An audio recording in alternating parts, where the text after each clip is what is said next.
KM Satria, kapal kayu yang mengangkut sebanyak 25 penumpang dan awak kapal kandas dan karam di kawasan Kampung Jawa, Banda Aceh dalam perjalanan ke Pulau Aceh, Kabupaten Aceh Besar.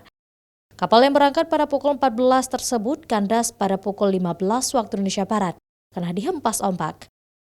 Beruntung sejumlah barang dan penumpang selamat, hanya sembako yang gagal diselamatkan karena terbawa arus air laut. Jadi pertama kami mau ke Pulau Bre. Jadwal hari ini itu adalah dari Banda Aceh, dari Pelabuhan Pulau menuju Pulau Bre. Jadi hari ini kapal yang berangkat KM Satria menuju Buku.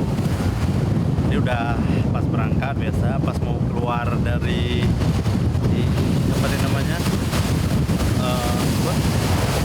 dari Kuala, ya ada dangkal Kualanya dan dihempas ombak, air juga lagi turun.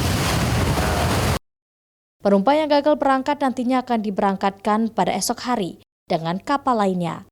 Kapal yang karam tersebut rencananya juga akan ditarik ke dermaga kembali oleh kapal lain. Syahril, Kompas TV, Banda Aceh.